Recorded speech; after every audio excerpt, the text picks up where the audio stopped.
दोस्तों, हमने गज़ल के सफ़र की शुरुआत सीवान से की थी और गज़ल के सफ़र का इख्तिताम भी सीवान पर ही करेंगे। मैं सुभाष चंद्र यादव साहब मेरी महफिल में साहिब सदारत से पहले मैं चाहता हूं कि अगर वो शेर पढ़ना चाहते हैं सीवान की तरफ से तो कुछ दो तीन शेर पढ़ दें और उसके बाद फिर साहिब सदारत आली जनाब कमर सीवानी साहब हम सबको अपना कलाम सुनाएंगे। सुभाष चंद्र यादव साहब आए हैं? अच्छा, आई। हम इतनी देर बैठे हैं दोस्तों, एक हमारे शायर दोस्त हमारे भाई रह जाते तो ये ठीक नहीं लगता, मुझे भी अपनी रूह पर बोझ महसूस होता।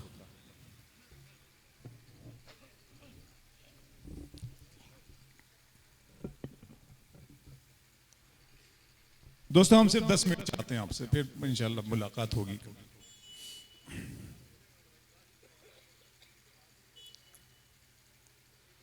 जी यादव साहब सर। सुमन जी ने भोजपुरी में पढ़ा है तो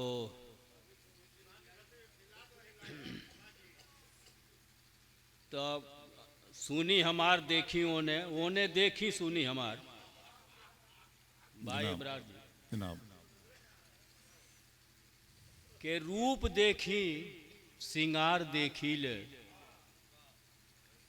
रूप देखी सिंगार देखी ले, आ फूल देखी बहार देखी ले, आ केतनो देखी ले मन भरत नहीं खे, यही से बार बार देखी ले।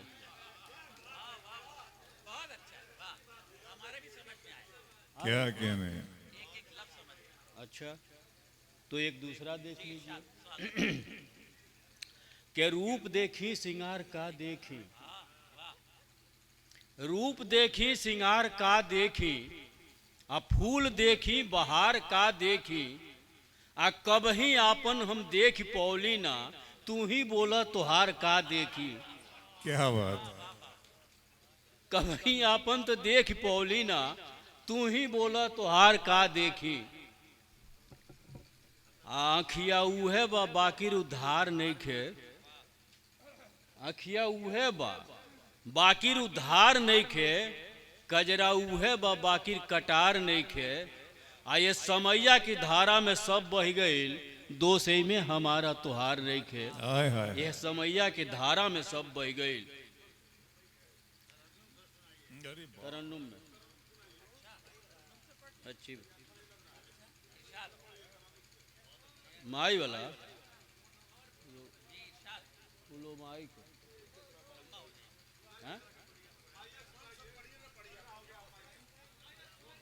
सुनी ना। अच्छा देखिए नया साल आवे वाला बा, नया साल पर एगो गजल आप सब सुन ली भोजपुरी में, देखल जाए कि नया साल आइल, नया साल आइल, नया साल आइल, नया साल आइल, पुरन की रजाई में प्योना सटाइल, नया साल आइल, नया साल आइल, नया साल आइल, कहे के हूँ नीमन, कहे के हूँ बाउर, कहे के हूँ नीमन, कहे के हूँ बाउर, गईल वो करा माथे बहुत कुछ कहाइल, नया साल आइल, नया साल आइल, नया साल आइल, केहू हंस के काटल, केहू रो के काटल, कि केहू हंस के काटल, केहू रो के काटल, जिंदगिया के एक साल औरी ओराइल, नया साल आइल, नया साल आइल, नया साल आइल, अब महाजन के अब ही पूरन के बाबा की, महाजन के अब ही पूरन के बाबा की, उमिरिया के 1 साल बान्हे धराइल, नया साल आइल, नया साल आइल, नया साल आइल।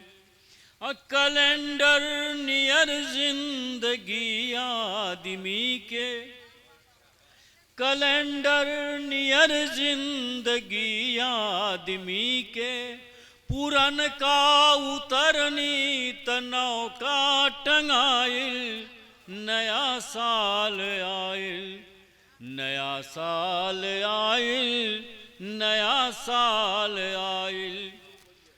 कहाँ ले कहीं हाल हम जिंदगी के, कहाँ ले कहीं हाल हम जिंदगी के, कि आगे कि पाछे,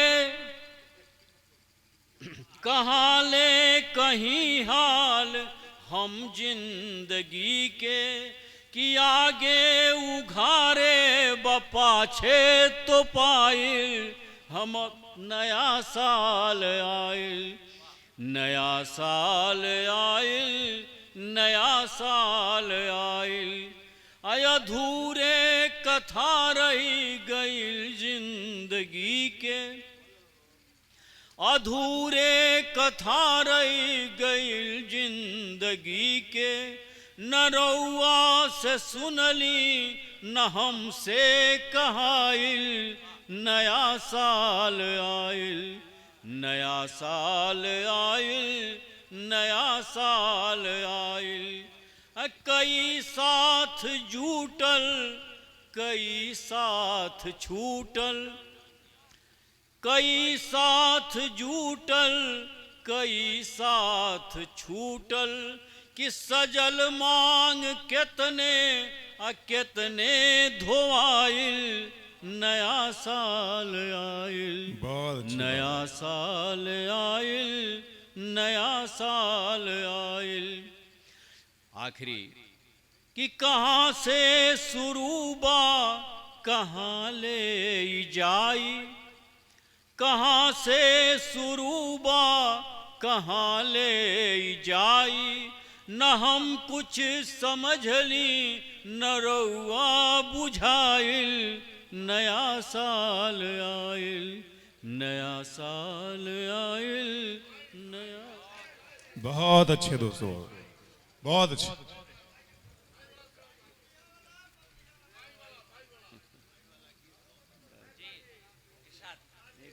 जी अच्छा माइक का कही। देखिए माई पर भोजपुरी में लिखल गीत सुमन जी विशेष राउर आकर्षण ध्यान चाहब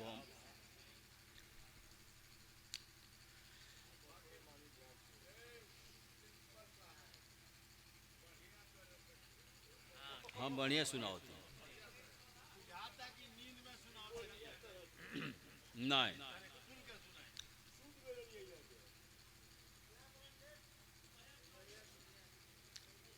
माई पर सुनल जा, कई बार सुनौले बनी लेकिन सुनल जा आपके सबके पसंद।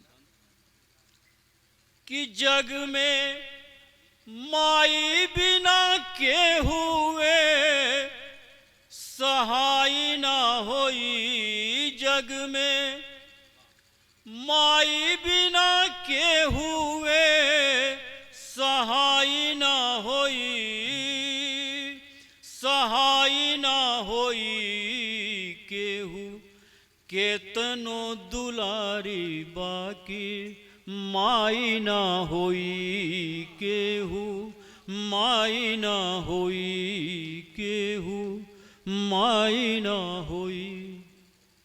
के सुख दुख रतियाँ दिनवा सहली, कबही मुँह से कुछ ना कहली।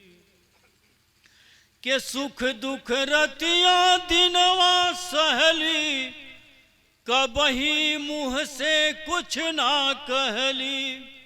के उनका अचरा से बढ़ के रजाई ना होई, रजाई ना होई।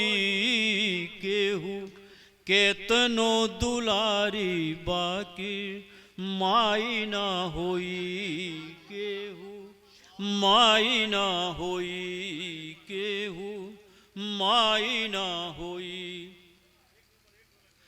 कि अपने सूखल पाकल खाके रखली सबके भरम बचा के अपने सूखल पाकल खाके रखली सबके भरम बचा के उनकर रोवा जो दुखाई त भलाई ना होई,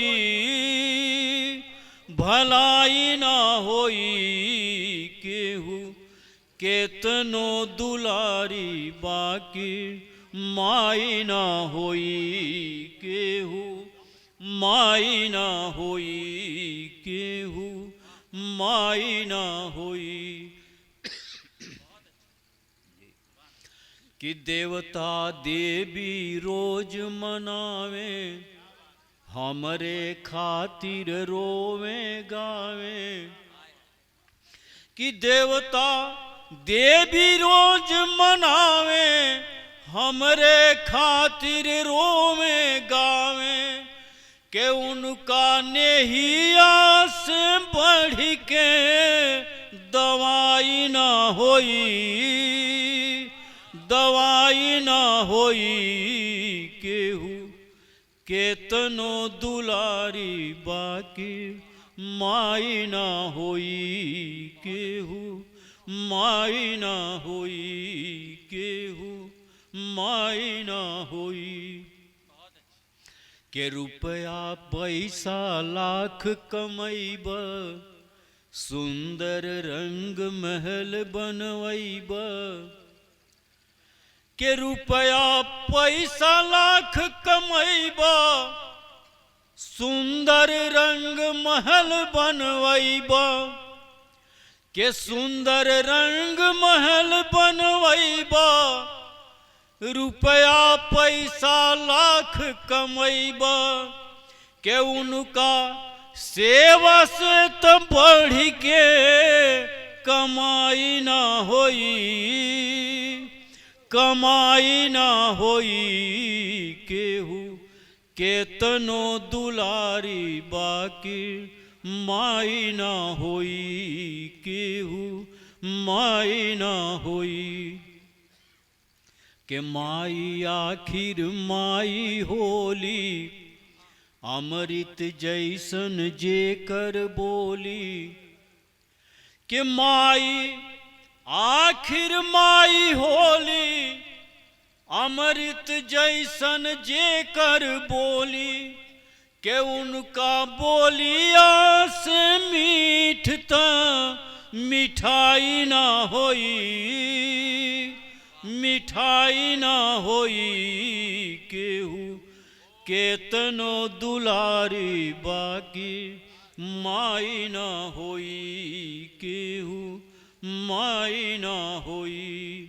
आखिरी बंद माई साहब। के महिमा माई के बाभारी चरणन में सुभाष बलिहारी। कि महिमा माई के बभारी चरणन में सुभाष बलिहारी। के महिमा माई के बभारी चरणन में सुभाष बलिहारी। कि देवता देवियों के वैसन सुंदर ताई ना होई, सुंदर ताई ना होई। केहू केतनो दुलारी बाकी माई ना होई, केहू माई ना होई, केहू माई ना होई।